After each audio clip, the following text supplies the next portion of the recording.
Price Lord. இயேசுவின் நாமத்தினால் உங்களை யாவரும் வாழ்த்துகிறேன். இந்த நாள் கூட இந்த நிகழ்ச்சி மூலியமாக உங்களை சந்திக்க கற்றுக் கொடுத்த இந்த கிருபைக்காக நான் தேவனுக்கு நன்றி செலுத்துகிறேன். ஆமென். நல்லா இருக்கீங்களா?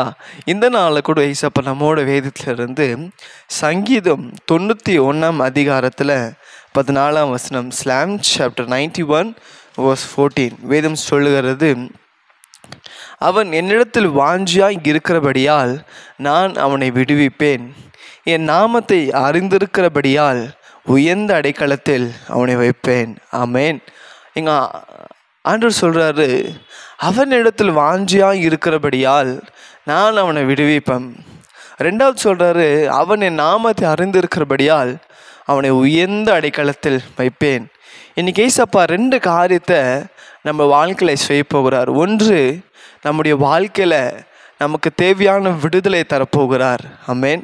ஒருவேளை உங்களுக்கு பாவத்திலேருந்து உங்களுக்கு விடுதலை வேணுமா, சாபத்திலேருந்து உங்களுக்கு விடுதலை வேணுமா, இல்லை வியாதியிலேருந்து உங்களுக்கு விடுதலை வேணுமா, இல்லை மரண படுக்கையிலேருந்து உங்களுக்கு விடுதலை வேணுமா, இன்றைக்கி இந்த விடுதலை ஏசப்பா உங்களுக்கு தரப்போகிறார். எப்போ தெரியுமா?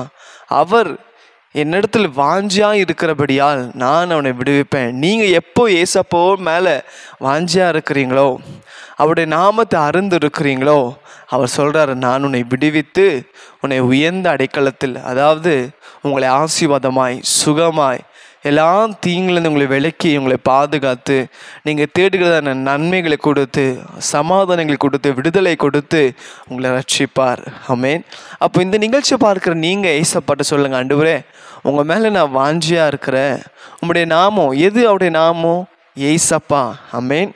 ஏசப்பான்ற நாமத்தை நம்ம தெரிஞ்சு கொள்ளாமல், ஏசப்பான்ற நாமத்தை நம்ம அறிஞ்சு கொள்ளாமல் நம்முடைய வாழ்க்கையில் ரட்சிப்பு பார்க்க முடியாது.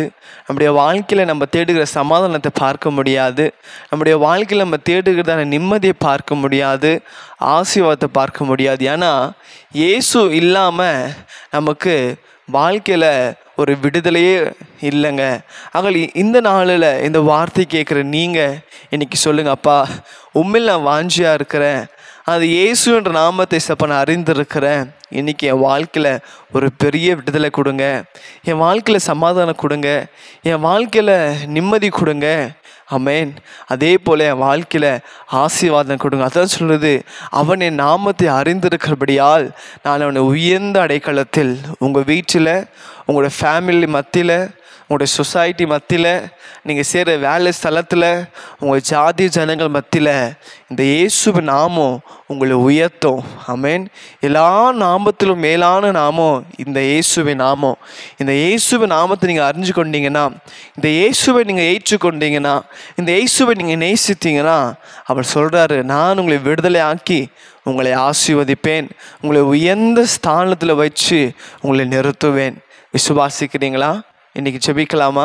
ஆண்டவரே, இதோ இந்த நாளில் எங்களோடு நீ பேசின வார்த்தையின்படி அவன் என்னிடத்தில் வாஞ்சியாக இருக்கிறபடியால் நான் அவனை விடுவிப்பேன், என் நாமத்தை அறிந்திருக்கிறபடியால் நான் உயர்ந்த அடைக்கலத்தை வைத்தேன் நினைச்சப்பா சொன்னீங்களே. ஆண்டவரே, இதோ இந்த நாள் யாரெல்லாம் சப்பா என்று இப்போ இந்த வார்த்தைக்கு ஒப்பு கொடுத்தாங்களோ, ஆண்டவரே உங்கள் நாமத்தை அறிஞ்சு இருக்கிறாங்களோ, ஆண்டவரே இந்த நாள்லேருந்து ஒரு பெரிய விடுதலை, ஆசீர்வாதங்கள், அவங்க தேடுகிறதான சமாதானம், சந்தோஷங்கள், எசப்பா உயர்வுகளை கர்த்தர் அவங்களுக்கு கொடுத்து அவங்களை வாழ வைக்கபடியாக நாங்கள் செபிக்கிறேன்.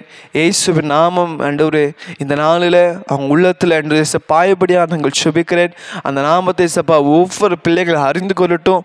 அதனால் வருகிறதான எல்லா விதமான விடுதலை, ஆசீர்வாதம், சுகம், ஐஸ்வர்யங்கள் அவங்க வாழ்க்கையில் தங்கியிருக்கிறதுக்காக ஸ்தோத்திரம். எங்கள் தேவன் அப்படி செய்ததுக்காக நன்றி. இயேசுவின் நாமத்தில் பிதாவே. ஆமேன், ஆமேன். God bless.